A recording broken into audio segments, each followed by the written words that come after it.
I'm still not over my cold, as you can tell, no doubt. I've got a tiny bit of a tickly cough, so it's going to make my run on Sunday a little bit challenging. 36-mile ultramarathon with a fair number of hills at the beginning. First 16 miles, very hilly, about a kilometre of ascent over that section. After that, it's pretty much flat.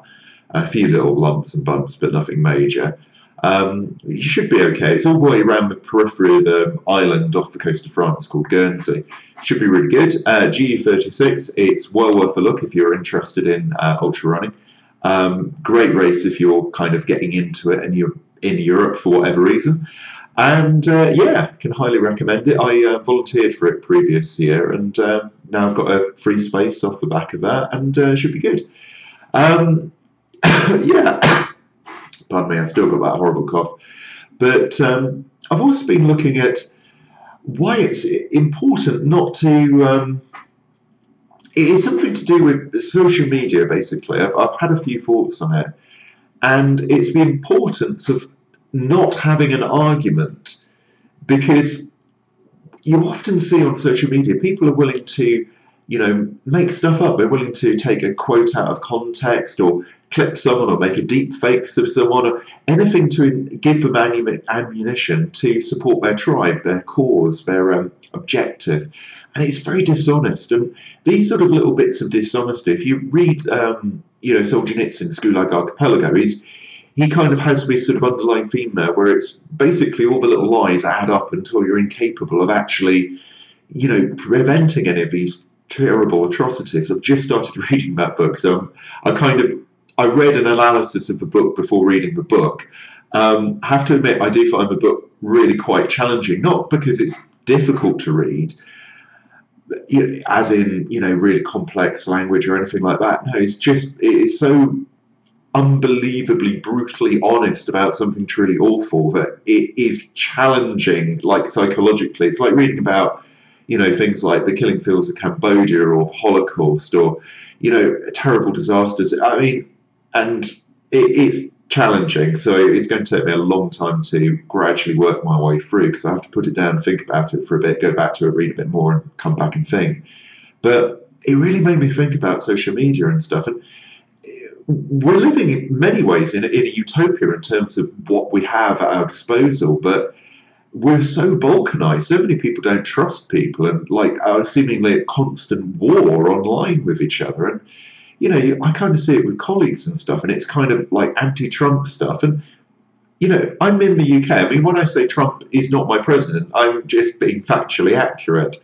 You know, I mean, sure, you can have an opinion on people, but some people get sort of possessed by it. And these are intelligent people, you know, people with, you know, master's level degrees or higher. And I find it truly astonishing, because it means you can't have any kind of meaningful discussion with people. And you have to kind of come to a framework in which you can actually come to some form of consensus and actually have you know, sensible policies put in place by negotiating with people you disagree with on matters. And I think you have to almost step back and deliberately not have an argument with people, because the moment you start to do that, you're focused upon winning at the expense of the truth, your own soul. Everything becomes secondary to winning.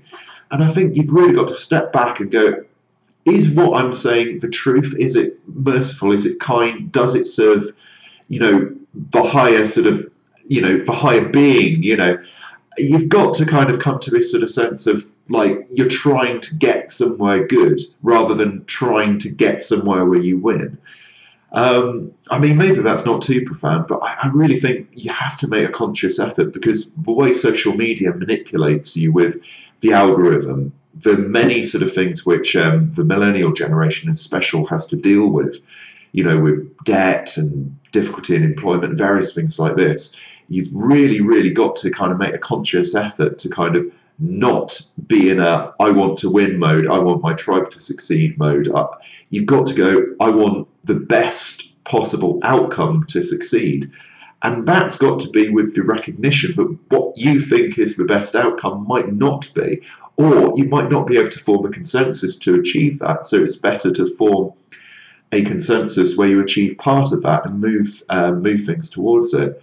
So I think it's really, it's a general call to people to kind of relax, treat people kindly, and focus away from winning and focus more upon your idea being successful by virtue of it being true.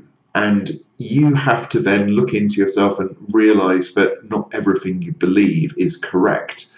And you have to be willing to kind of accept a certain amount of humility to, gradually get there. And you have to sometimes allow ideas which you love to die, so that you can kind of have them sort of reborn in a better and updated fashion. And sometimes that would mean stepping back, stepping forward, stepping sideways.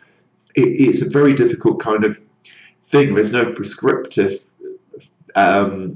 framework in which you can put that. You've just got to have this awareness that you are not necessarily serving the truth or the highest calling by winning an argument and by engaging in a flame war on Twitter or whatever.